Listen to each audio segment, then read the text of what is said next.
Welcome again. In our first story, the Public Interest and Accountability Committee, PIAC, says it will petition the Auditor General, Daniel Domelovo, following its investigations which revealed 50% of oil-funded projects do not exist. The committee at a public forum in Accra Tuesday also vowed to ensure the prosecution of former government officials if investigation by the Auditor General establishes any wrongdoing against them. The committee has observed that the ministers of finance over the years not complied with the provision of updates on the status of implementation of oil-funded projects.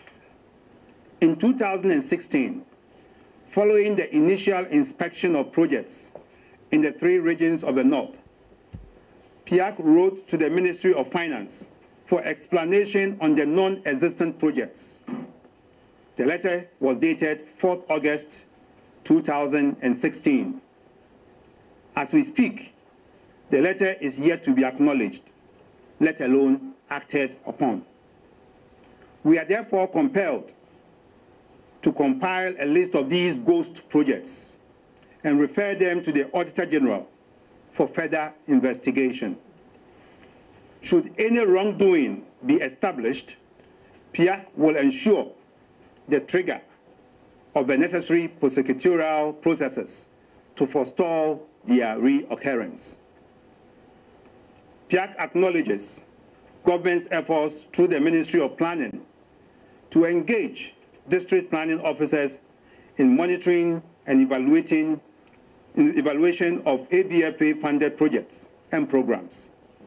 It is the expectation of the committee that the exercise would help the Ministry of Finance to provide updates on oil-funded projects in keeping with Section 48(2)(b) of the Petroleum Revenue Management Act. My colleague Ernest Menu has been looking at the report and joins me in the studio.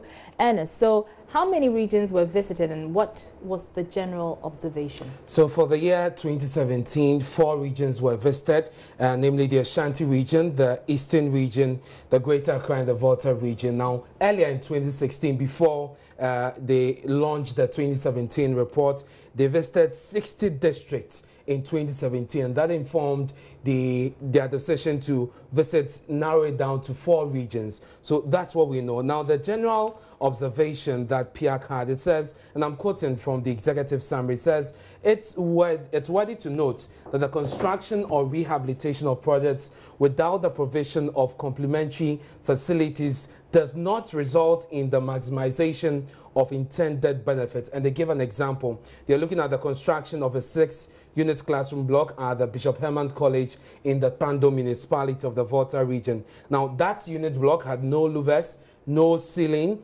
logs and furniture, even though the facility is being used. And this was a rampant occurrence in many of the districts they visited. They've also raised concerns about the lack of consultation with MMDAs. Tell us about that. So, as far as the MMDAs are concerned, the PIAC report says that in almost all the cases, interactions with beneficiaries and local authorities revealed that there was no involvement of communities and beneficiaries in the project selection or implementation, and making tracking and demanding accountability very difficult. The beneficiaries of the project were not aware, and they gave an example. Let me give you that. It says that the assembly of Apidra SDA school, that's in the Achim municipality of the Eastern region, they were not aware of the existence of an ABFA-funded project until the team of PIAC arrived there. And so that is what they talk about, that in order for us to be able to track this, the beneficiaries, the assemblies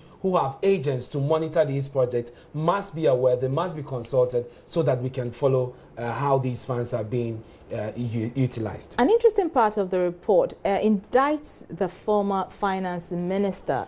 What exactly is he said to have done? So generally it says that finance ministers over the years, but we do know that we started using these funds in the previous NDC administration. Right. So the Honorable Secretary perhaps is being indicted here. But it says that the finance ministers have failed to adhere to the law. What does the law says? The law says that they're supposed to publish a report. And let me quote that section. It says, a report from the minister describing the stage of implementation of the programmed activities funded by the expenditure incurred on the activities covered by the annual budget funding amount of the financial year report. And this section 48 2B of the law on ABFA. So they have failed to do that, but PIAC has given some observation or some analysis to that. They said that because of how widespread some of the projects are across the length and breadth of the country, they think, in their view, that is what has made it difficult for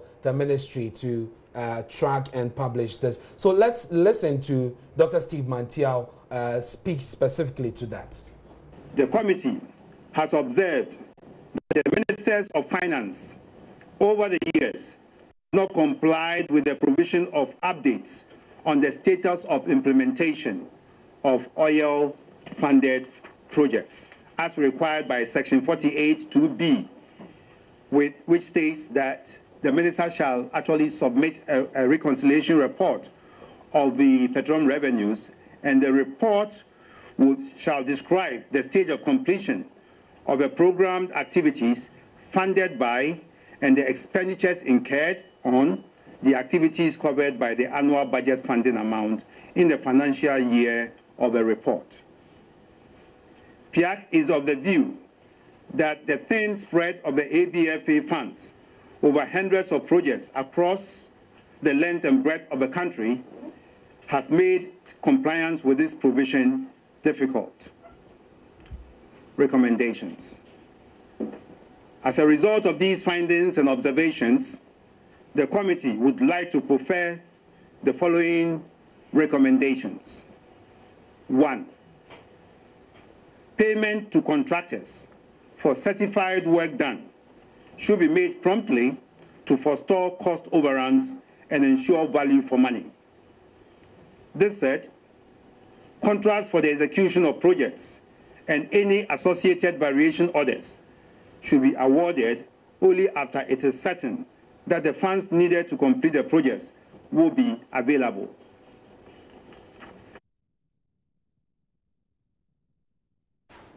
All right, so the report also, highlights the shoddy works done on some of the projects that they have, raised concerns about.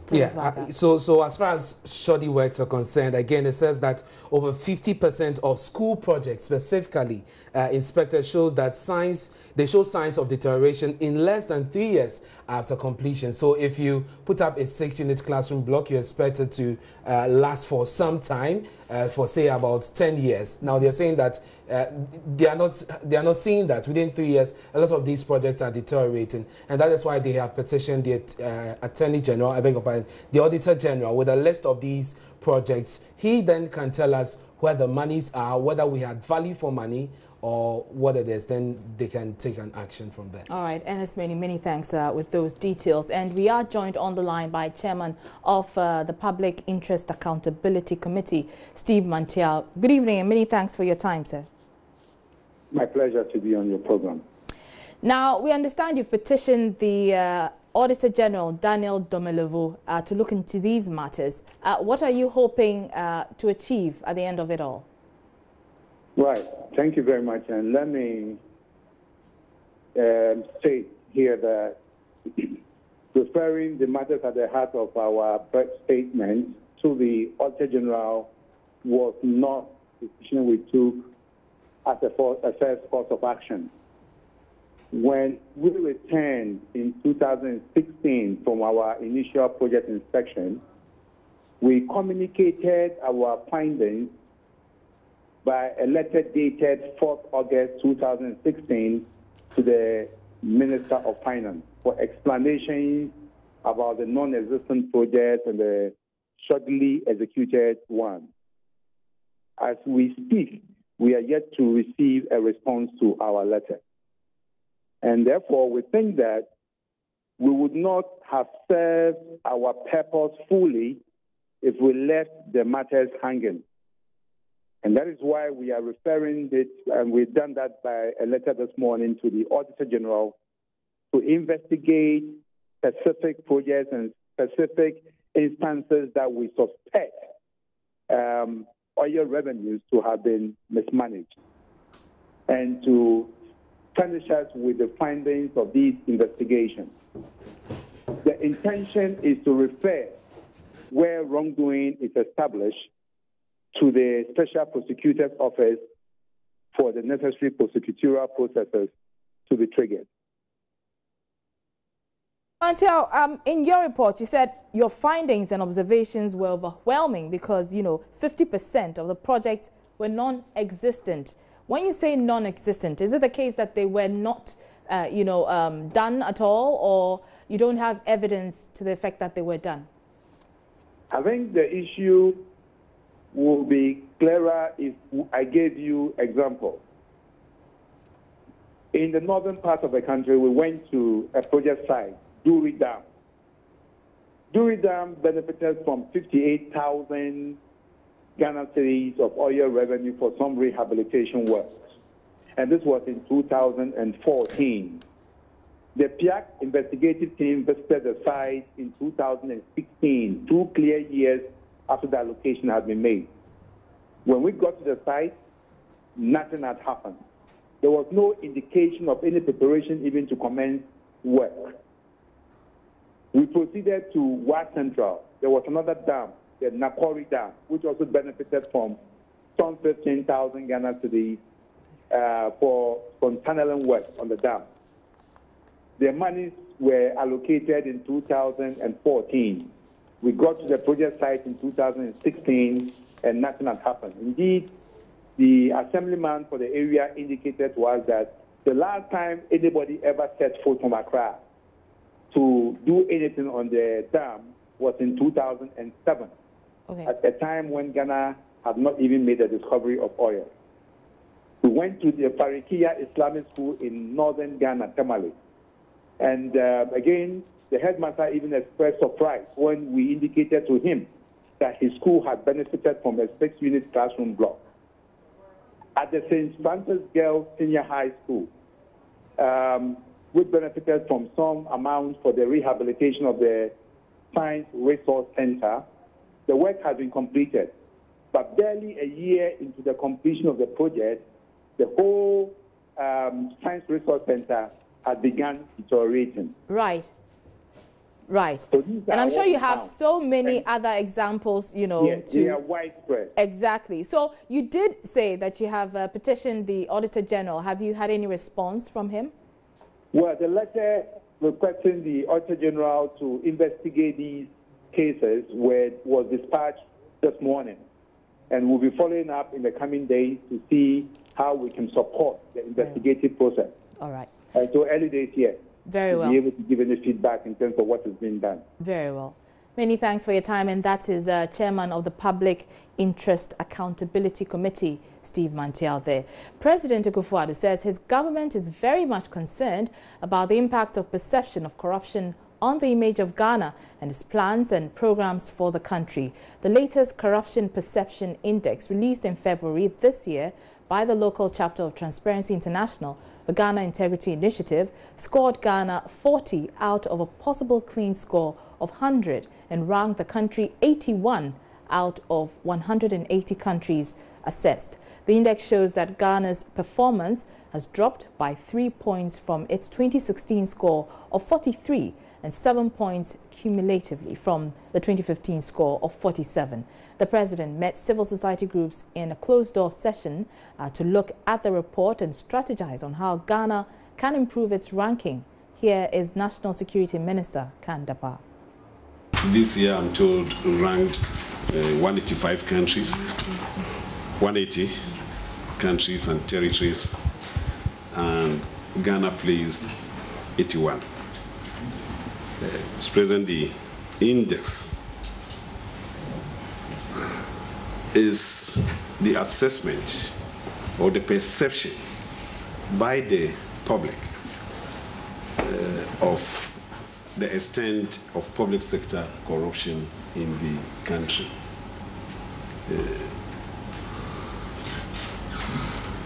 We were ranked 81, certainly not the best, and we believe in government that we should have had a bigger or a higher score.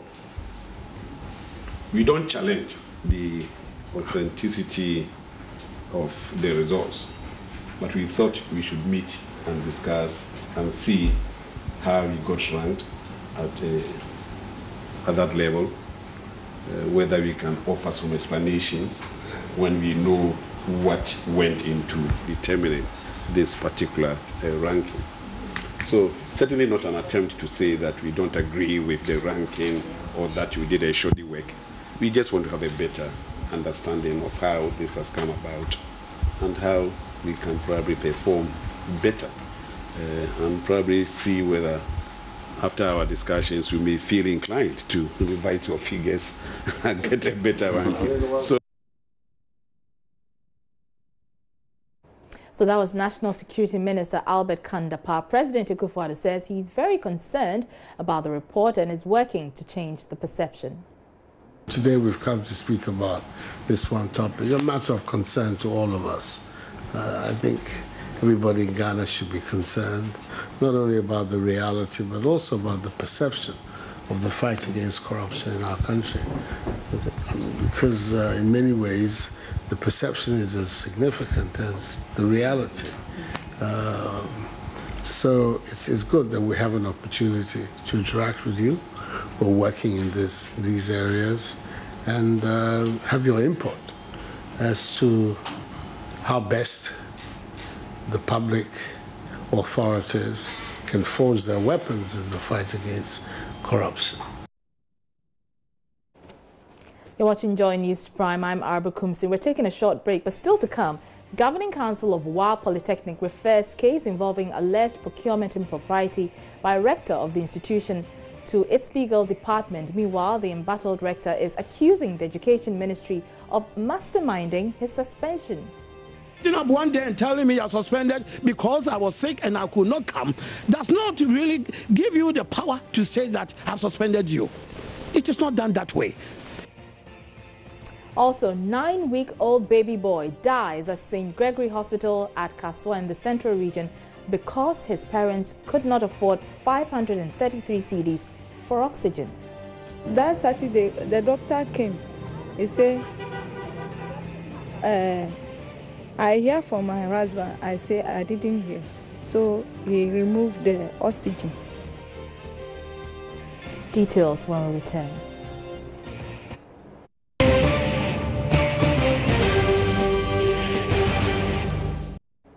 You're welcome back. The minority in Parliament says they are ready to submit themselves to any form of probe into claims some former government officials drew double salaries while serving as MPs and ministers, contrary to law. The Criminal Investigations Department of the Ghana Police Service is said to have launched investigations into the matter and has already invited some former appointees to report to the CID on Thursday.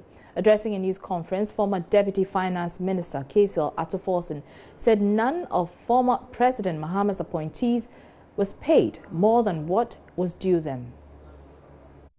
As a matter of practice and conventions, Article 71 office holders, including members of Parliament, ministers of state and deputy ministers, are always paid on account, awaiting the establishment and finalization of work of the Presidential Emolument Committee. This is currently what pertains even in the life of the 7th Parliament and with all current ministers of state. In the case of the Mahama administration, it would be recalled that the Presidential Emolument Committee did not complete its work until November 2016. This meant, in effect, that all payment made to Article 71 office holders, including members of Parliament, ministers and deputy ministers of state, were only payment in advance of the determination of the actual salaries payable and conditions of service due these office holders. In consequence, upon the completion of the work of the Presidential Emolument Committee in November 2016, the then Minister of Finance, Honorable Seth Tepe, issued a release to the Controller and Accountant General's Department and to the Accounts Department of the Parliamentary Service for the attention of the accounts unit. It is important to note that the Minister for Finance instructed the Auditor General to subject the release to audit and reconciliation to determine the actual amount due each Article 71 office holder, since they had only been paid in advance. This was duly done, and it emerged that government owes the Article 71 office holders huge salary arrests. At the point of the audit by the Auditor General, it was also detected that the advance paid to a handful of Article 71 office holders were more than others that had received. Most of these were computational errors. This notwithstanding, the amount paid to the category of office holders were not in excess of their salaries entitlement as determined by the Presidential Emolument Committee. Therefore, there could not have been situation of overpayment or double receipt of salaries by the said office holders.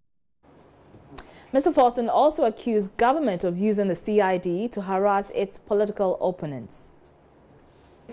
Even now, the salaries and emolument of the current 7th Parliament and current ministers have not been determined per Article 71 of the Constitution, and therefore cannot be described as salaries in advance. The only way to avoid this situation is when President acts timelessly in appointing the Presidential Emolument Committee, so as to avoid payment in advances and the subsequent need for auditing and reconciliation of account. This will avoid the ritual rush in paying Article 71 commission adjustment close to the end of tenure of an exiting administration. Ladies and gentlemen, we repeat for emphasis that there has not been no wrongdoing on our part. And I repeat for emphasis that there has been no wrongdoing on the part of the minority members of Parliament. The NDC minority stands ready to submit to the highest standard of accountability any day. Let me take this again. We, the NDC minority, stands ready to submit to the highest standards of the accountability any day. Those assurance given, we know a witch hunt, and we can see one when it's coming. We wish to send a crystal clear message to the Kufuor government that the minority will not be intimidated nor cowed into shirking our responsibility and our democratic and constitutional duties. We shall remain resolute, faithful to our mandate and the high expectations of the people who elected us to represent them in Parliament. Now, the Governing Council of the WA Polytechnic has referred the case involving alleged procurement impropriety by the rector of the institution to its legal department. Professor Owusu-Marfo has dragged the council to court over his suspension.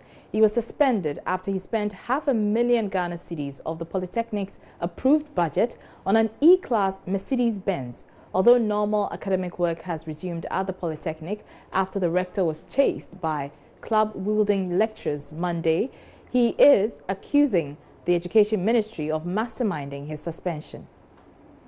I'm not happy with the Minister of Education in his conduct, because in the first place, if somebody is sick, you don't expect him to walk in there as a dead person, a walking dead person. It is not good. You should be a bit patient. And when he said that he would take his decision anyway, I look at it as being bossy over me. There's no need to be bossy. We are all professionals. You should look at it that at least the few minutes that he could have given me to be able to appear the following week, it would have yielded better results. You don't take a decision when you have not heard about, from the other side. It is wrong, because even in court, they need to look at the other person and then see, listen to what he will say. But you taking a decision, it tells me that because you are in such a position, you think you can do whatever you want. It is very, very vital for him to see that if you are working at Polytechnic, it doesn't mean you are a second-class education or a scholar. No. I came from a background of the traditional university. I was teaching at University of Cape Coast before moving to University of Energy. And before that, I would work in University of Tokyo. And so the idea of just maybe getting an appointment in WA Polytechnic, he should not look at me as if, excuse me to say, WA Polytechnic is a second-class institution. No. It is also a tertiary institution. And as such, you should give respect to those in the technical universities and those in the polytechnics, because they are all scholars. We were all trained in reputable universities.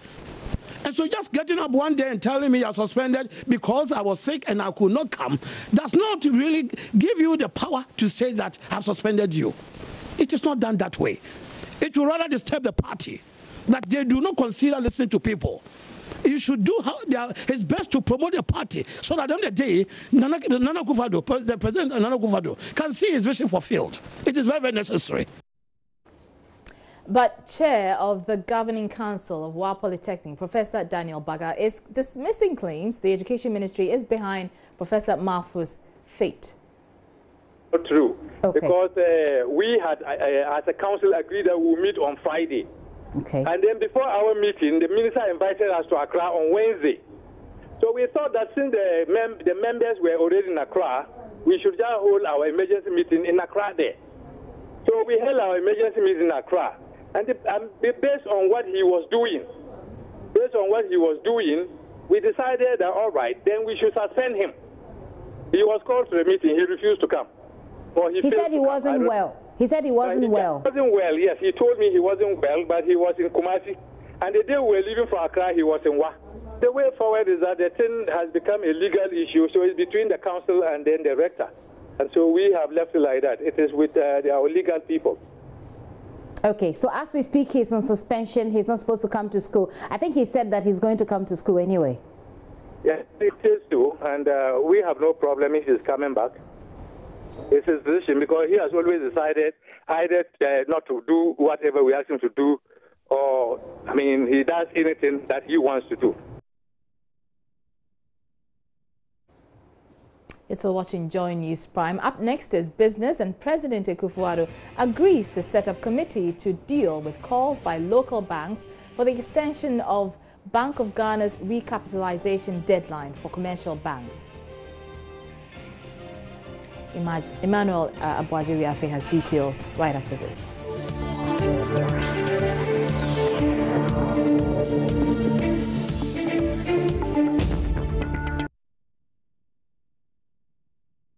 Hello again, good evening to you. Welcome to Business.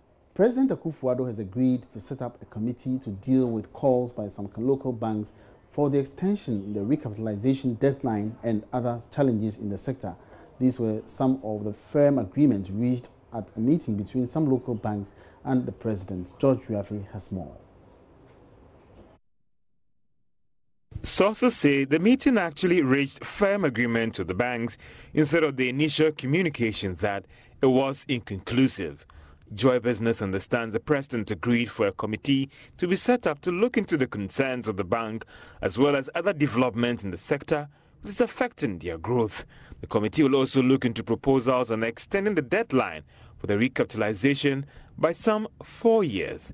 We understand the proposed 10-member committee would have 3 members from the bank, 3 members also nominated from the Ministry of Finance, 3 from the Bank of Ghana, with the President nominating the chair of that committee. It would also look into other issues like having a level playing field for both the local and foreign banks when it comes to government projects and taking steps to deal with the non-performing loans, which has reached over 8 billion Ghana cedis as at the end of last year. However, Joy Business is learning that at the same meeting, proposals were made to the local banks to look at merging in order to meet the capital requirement of 400 million Ghana cedis. Joy Business understands the proposals to extend the December deadline might not be granted since the Bank of Ghana is bent on enforcing this directive.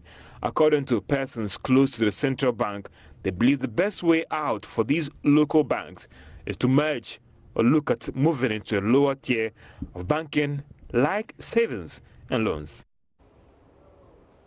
Now, Chairman of the Public Interest Accountability Committee, Dr. Steve Mantiao, has assured PIAC will not be overwhelmed by the significant inflows of oil money with the coming on stream of the Sankofa-Ginyame oil and gas field in the Western region. PIAC has persistently called for more resources in the past to be able to go around the country to carry out its monitoring activities effectively. Some people speculated that with the addition of Ghana's new hydrocarbon development, the oversight body may find it more difficult to account for the huge inflows of resources, but Dr. Mantiao said PIAC is ready to perform. Sankofa is not the only project. We even have other projects. Hess Petroleum is now at the development phase. And so by next year, we also expect that they also come on stream.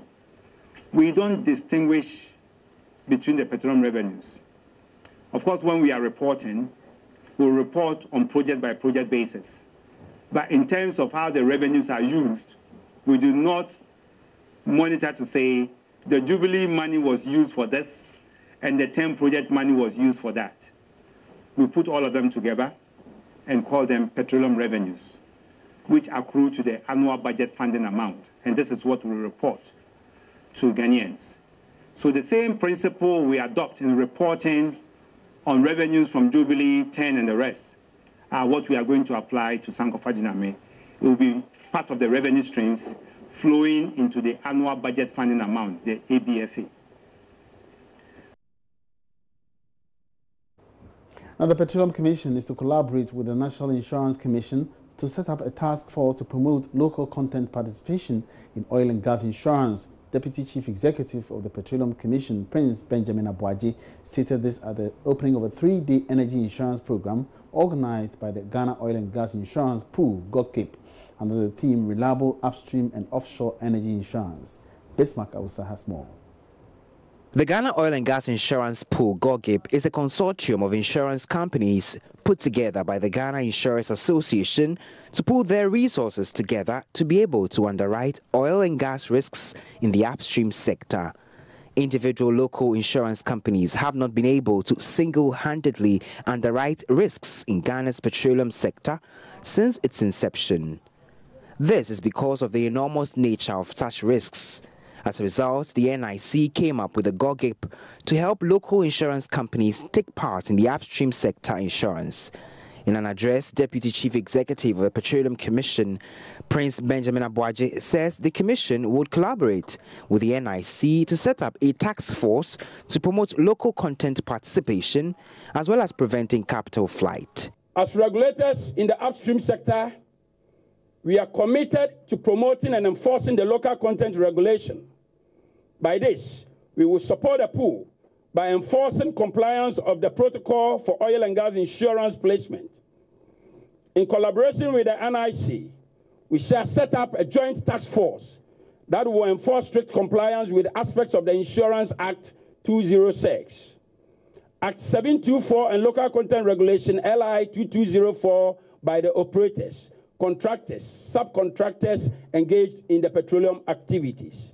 Speaking to Joy Business in an interview, head of technical at GOGCAP, Kwabna Labi, says the pool is leveraging latest improvements in the oil and gas sector to mop up not less than $50 million as premiums. In the last few years, we've done our bit. We started with 1 FPSO, now we have 3 FPSOs. It's going to grow. We are looking at around $50 million in gross premium. We are looking at in the next few years, this can also grow. Bear in mind that the $50 million is not all the companies that are insuring. We have some of the companies who are still using global insurance companies. So when we get to the point where the compliance issue comes in, the Petroleum Commission and the National Insurance Commission set up this joint task force that they intend to set up, and we bring all these. We are going to increase the premium that are going to retain in the country, and there will be additional revenue coming in. There will be increased jobs, and it has direct benefit to the economy. So that is not understated at all. Specialist in upstream and offshore energy insurance, David Sharp, says the industry needs to do more to underwrite big-ticket risks. Every country, when it's developing its oil and gas, and therefore trying to develop an insurance industry, support it, goes through the same learning curve. It's the need to develop capacity. It's a need to retain more premium income in the country. And these are laudable needs. It will come with time. At first, it seems as though there's an awful lot of premium being exported to reinsurers in the worldwide markets.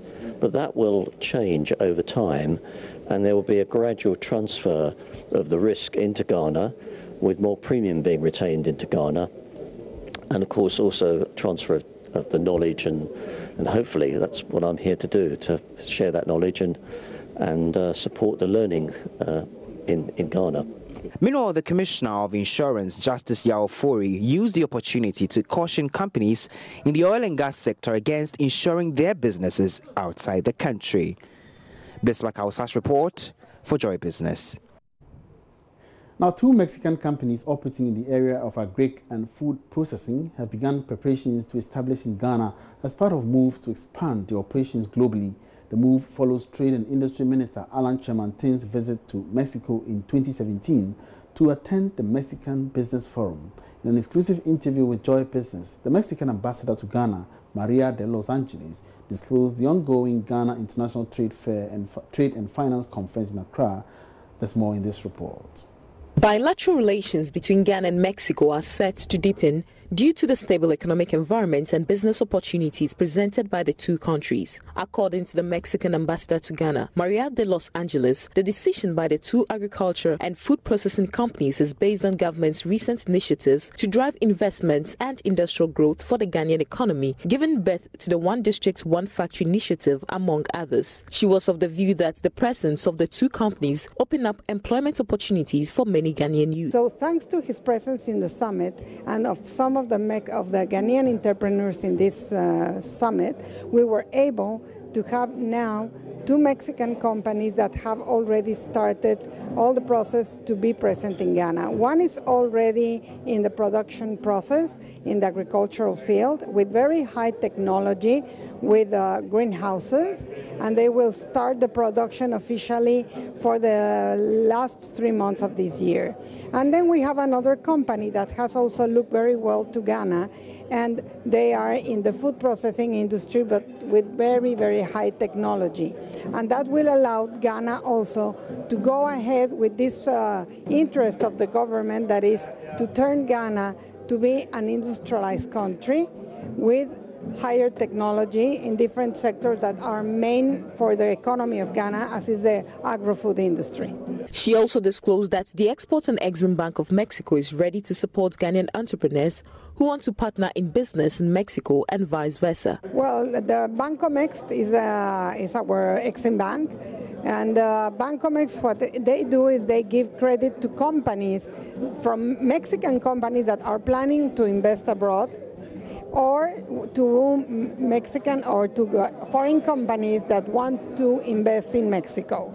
That is what they do. So for the case of Mexican companies that plan to invest in Ghana, also the Ghanaian companies will get indirectly benefit. Not because they will get directly the loan from the Mexican Exim Bank, because they will partner Mexican companies and will share the benefits of these investments. The second edition of the Ghana International Trade and Finance Conference was organized by Rescue Shipping Agency in collaboration with the Ministry of Trade and Industry. Ebenezer Sabute's report for Joy Business. And that's all in business tonight. So thank you so much for watching. My name is Emmanuel Abuaji.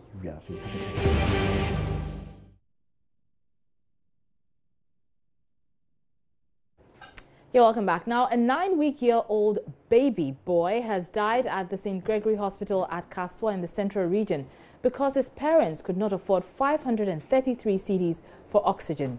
His parents tell Joy News a medical doctor on duty pulled the plug from the oxygen machine because they could not pay to keep their son alive. The hospital is tight-lipped on the issue, explaining they are investigating the circumstances that led to the death of the baby. Jojo Kobner reports.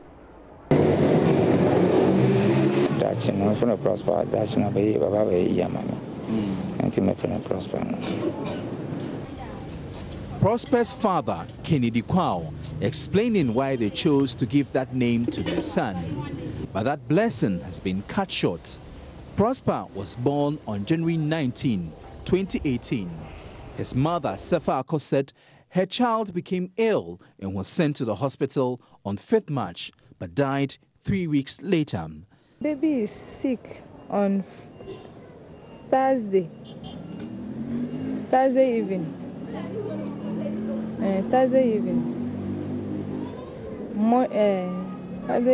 Friday morning I took him to hospital. He's not breathing well. Admitted. They give him blood. So the doctor say they will transfer us to Kolebu on Monday, but the bill they give us is 533 before we move to Kolebu. Sefa Ako tells me she was looking forward to her son's quick recovery, but that never happened. He died after doctors at the hospital pulled the plug on the oxygen machine Prosper's life depended on. When I call my husband, I won't get him. His phone is switched off. So that Saturday, the doctor came. He said, I hear from my husband. I say I didn't hear. So he removed the oxygen. That Saturday, he removed the oxygen. Even at 6 o'clock, the baby is not breathing well. I'm crying. The nurse come and put the oxygen, so it's too late. Sefako said, although she had 2 other children, the memory of losing her son because of money is painful. It's difficult for me, but I feel bad. So bad.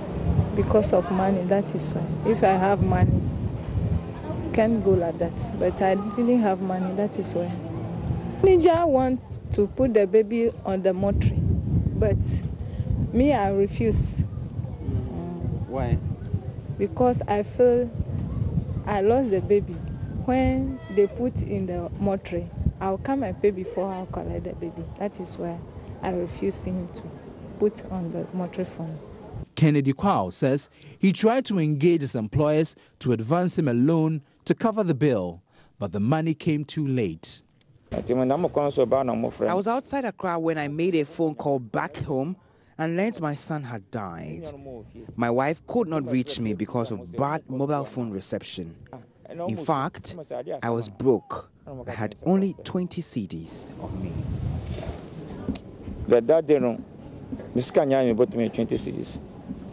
Administrators of St. Gregory Hospital, where the incident occurred, have declined comment on the matter, explaining the Central Regional Health Directorate is investigating the issue. Jojo Kobnan, Joy News. Let's stay on health because Member of Parliament for Dudu Ni Lante Vanderpoy says he will file a statement on the floor of the House in a bid to compel the Health Ministry to address the human resource challenge, among others, of the Princess Marie-Louise Hospital in Accra. The MP said this Tuesday when he visited the hospital located within his constituency to ascertain the state of the hospital. It comes days after some parents confronted some staff of the facility for delays in attending to their children. Mr. Vanderpoy tasked the hospital authorities to compile a list of their challenges for onward submission to Parliament.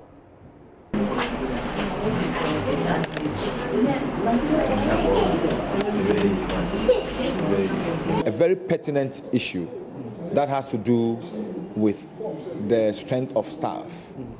If you look at the number of people they take care of, and also their special area children, they normally spend much more time on one child than they will have done with an adult.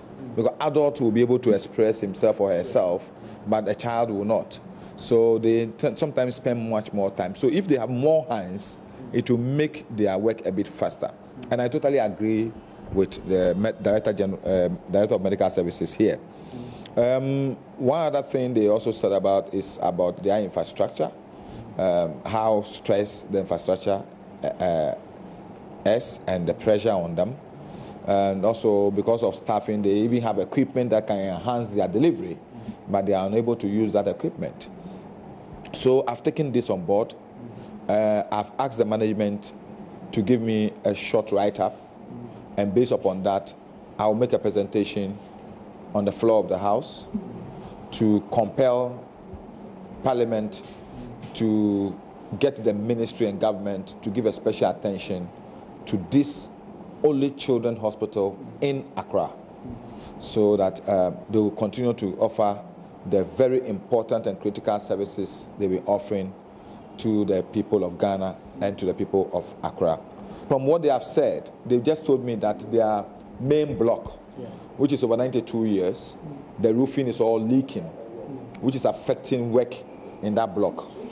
As a member of Parliament, I've just decided that I want to use my share of the health insurance fund to immediately undertake the renovation of the roofing, so that they will be able to arrest this unfortunate situation that is affecting service delivery on that block. Acting Medical Superintendent of the hospital, Dr. Isaac Abban, says the hospital has fixed some of the challenges patrons previously encountered. Of a case is just that one patient started it all because they had waited for so long, which we are very sorry for. Okay, but we see quite a lot of patients and a lot of who are quite happy with the services we provide for them. Most of them, when they get to see the doctor, they are very happy, but it's just that when they are waiting, they are a bit impatient. But going forward, we're just hoping that if we get our staffing situation improved, some of these things will be things of the past. Meanwhile, officials of the Ghana Health Service are blaming deaths of patients, especially in emergency situations, on challenges they face in the sector. According to a public health nurse, Margarita Chandi, patients who visit hospitals must first undergo triage to ascertain the severity of the illness and attend to them. Deputy Chief Health Promoter, Ghana Health Service, Alhaji Safian Abubakar, believes even though there are lapses in every running human institution, government is putting measures in place to correct the situation. They both spoke to Gifty Andoapia earlier on the Pulse as the world marks Health Day under the theme Achieving Universal Health Coverage in Ghana. When patients are sent to the hospitals in emergency, we have a situation where we call triage.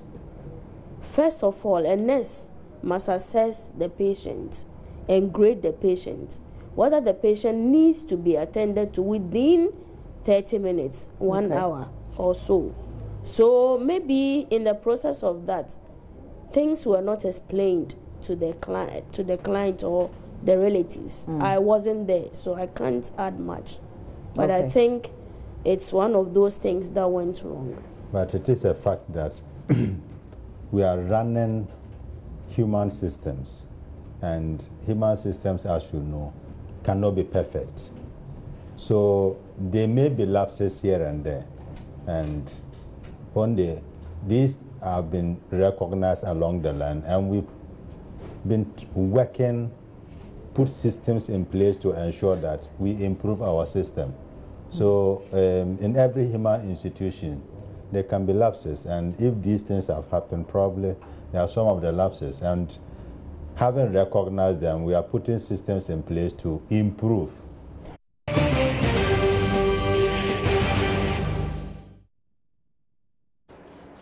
Now, some farmers who benefited from government's Planting for Food and Jobs program are blaming unpredictable weather and post-harvest losses for shortfalls in their harvest, even though government supplied seeds and fertilizer for the project, which largely increased yields.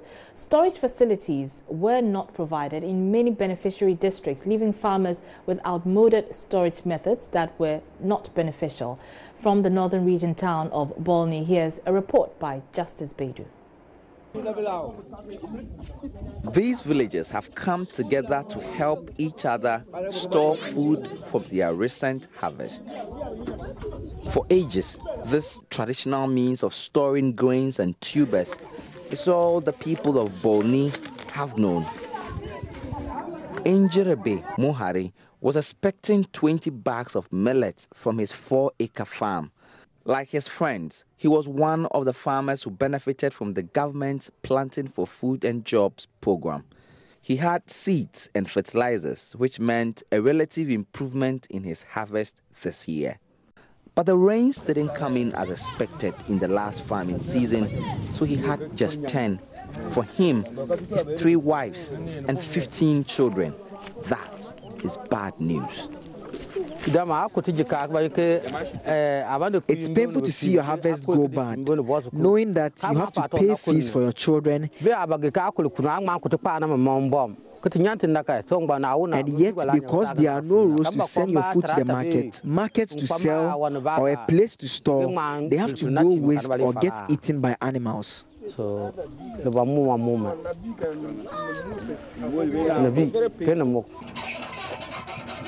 this is one of Ghana's largest food producing regions, noted for the growth of yams, maize, and millet. And yet, post-harvest losses, unpredictable weather, and a lack of market means farmers here get very little in return, and the result is poverty and even malnutrition. Because there's poverty here, we have to take these foods like that. It's not as if we don't know our children need nutritious food. But because of poverty, even if we produce the food, we cannot feed our kids well. If a farmer will have close to 47% of his produce going waste, what's the essence? The higher you produce, the more likely you have a very high post-harvest loss. That makes farming unprofitable. Who in this country or in this world would like to do a business that you already know that you will not break even? Nobody. So for us to have farming as a business, we also need to ensure that the high losses will be reduced. About half of all food produced in Ghana do not get to the final consumer because of losses after harvest, costing the nation in excess of 700,000 cedis yearly, according to a recent World Bank study. In Bolni, like many other parts of Ghana, population levels are outstripping the volume of food available. That may spell doom if change doesn't happen soon. Justice Bedu, Joy News, Bolni. Now, the Minister of Environment, Science and Technology, Professor Kwabena Frimpong Boateng, says his ministry is considering banning the use of plastic bags. This follows concerns that a chunk of Ghana's waste is mostly plastics. This is, however, not the first time the ministry has contemplated banning plastics. The minister made this known when he took his turn at the Meet the Press series in Accra. A4 Evans Chinnery reports. According to the minister, the amount of plastic waste being generated globally on a daily basis is alarming. He says although banning plastic waste is impossible for now, minimizing its use is advisable. We all know the menace of plastic waste. It is a problem. And sometimes I'm told to ban plastics because plastic has been banned in Rwanda, in Kenya, in Cote d'Ivoire, and so on. Yes, it is a mess. But right now, without a policy, it will be difficult. So we have finished the zero draft of our plastic policy. It is going to the consultations. And pretty soon, we'll have a plastic policy that we can all rely on. But there's one problem. You know, we have polluted our water bodies through Galamsey. Apart from Afram and Oti, all the major rivers are polluted. Ankobra, Pra, Tano, Brim, Ofin, Blackwater, Whitewater, Redwater, they're all gone. And the sad thing is that most of these rivers do not originate from Ghana. Where they are coming from, they kept them clean for us to use. And when it gets here, we pollute them not only for ourselves, but even for Cote d'Ivoire. So right now, with the way things are, water polluted, and our people in the village not getting access to river water and so on, I will find it extremely difficult to ban plastics. He also touched on the forests and water bodies, which he says are fundamental to human survival and must be protected from wanton destruction by illegal gold miners. He says forests and its biodiversity are sources of drugs to treat diseases as well as food. And let's do some politics. And General Secretary of the Opposition National Democratic Congress, Johnson Asiedu Nketia, is attributing the recent vandalism by some people at Sankore in the Sunafo South constituency of the Bono Ahafo region to President Akufo-Addo's infamous all die, be die comment. Mr. Siedun Ketia is therefore calling on President Akufo-Addo's government to move beyond words of exhortation and begin to take practical actions in curtailing vigilantism in the country. The General Secretary of the main opposition party, including some national executive members and MPs, visited Eric Opoku's residence to assess the extent of damage and commiserate with victims of last week's attack. On the evening of Easter Sunday, some thugs went on rampage, terrorizing and destroying properties of some residents in Sankore.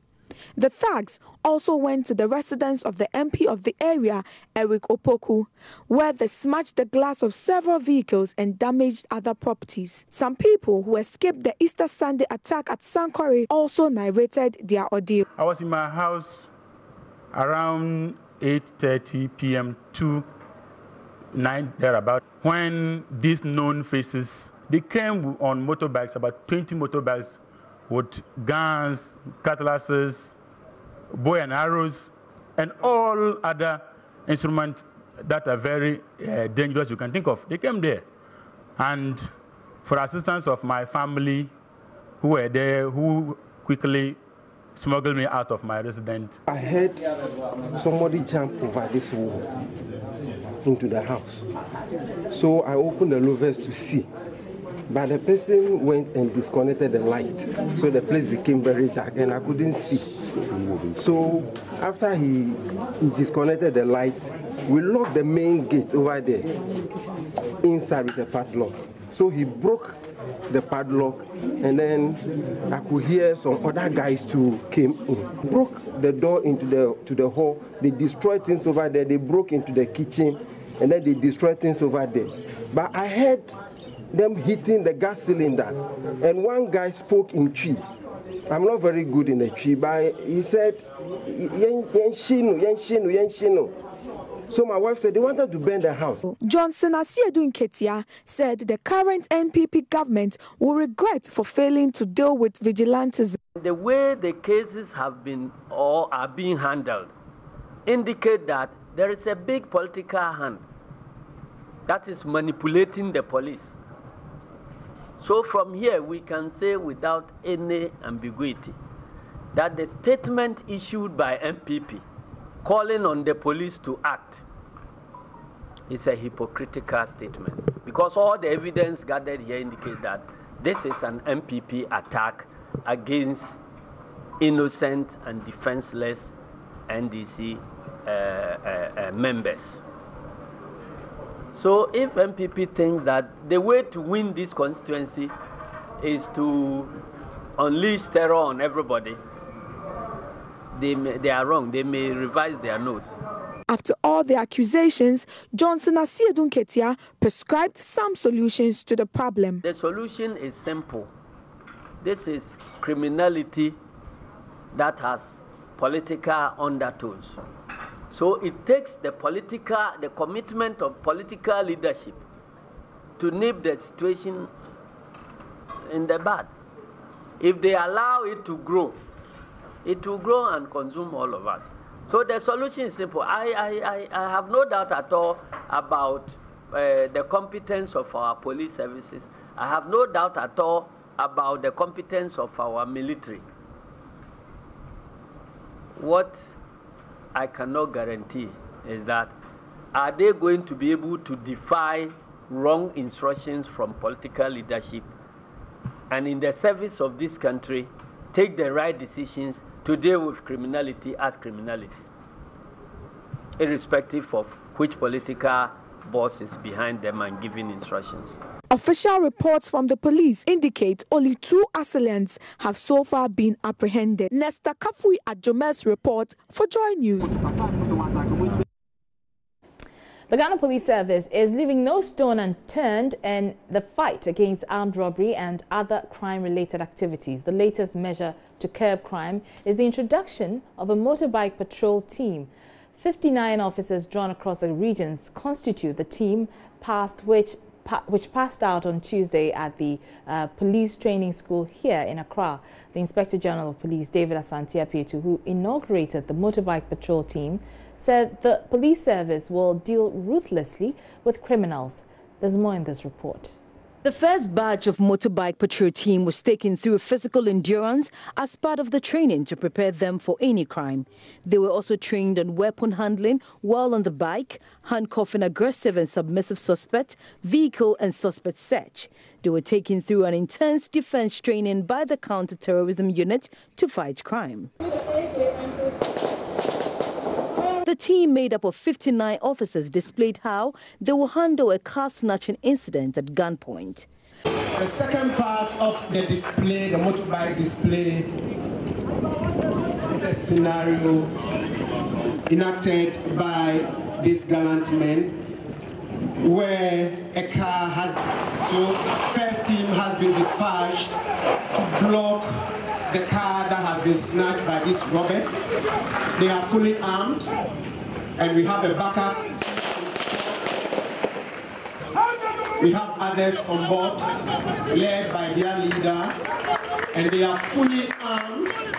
So we see how the motor riders to disarm these robbers and arrest them for them to face the full rigors of the law.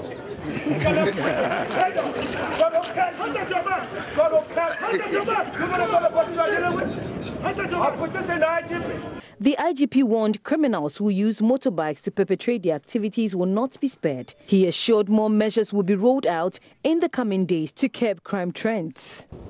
Let me sound a word of warning to criminal elements in our society, especially those who are in the habit of using motorbikes to commit crimes.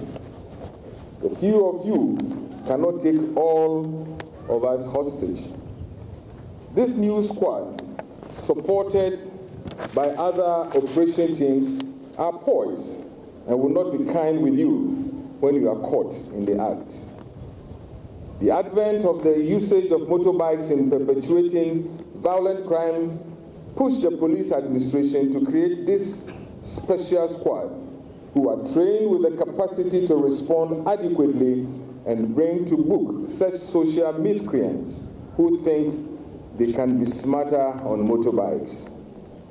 This is the first batch, and many more are being screened to beef up. The intention of the police administration is to replicate this squad in all the 11 police regions. The police administration has taken a serious view of reckless attacks on police officers as well as properties of the state by some criminal elements. The police administration will ruthlessly deal with those miscreants, and I use this forum to severely caution them. Times are changing, and the police role in expanding demands more innovations, more resources, and a better social support by all of us, as security is indeed a shared responsibility.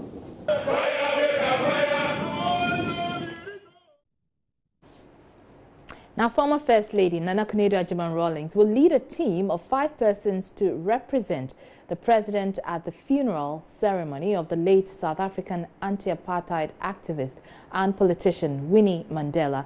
The funeral will take place on Saturday, 14th April in Soweto. A statement signed by Jubilee House Communications Director Eugene Ahin said Mrs. Agyeman-Rawlings will be accompanied by Deputy Foreign Affairs Minister Charles Oredu and Ambassador-at-Large Edward Mahama, among others. He said President Akufo-Addo is of the firm view that Winnie Mandela's contribution to the liberation of South Africa from the racist ideology of apartheid merits recognition and honor. Winnie Mandela died at the age of 81 after a long illness. The South African government has agreed to give her a state burial. And in the headlines, Public Interest and Accountability Committee to petition Auditor General following its own investigations, revealing 50% of oil-funded projects do not exist. Meanwhile, President Akufo-Addo, concerned about Ghana's poor performance in the recent corruption index, which placed Ghana 81 out of 180 countries surveyed. Governing Council of WA Polytechnic refers case involving alleged procurement impropriety by the rector of the institution to its legal department. Meanwhile, the embattled rector is accusing the Education Ministry of masterminding his suspension. In business, President Akufo-Addo agrees to set up a committee to deal with calls by local banks for the extension of Bank of Ghana's recapitalization deadline for commercial banks. And 9-week-old baby boy dies at St. Gregory Hospital at Kaswa in the Central Region because his parents could not afford 533 cedis for oxygen.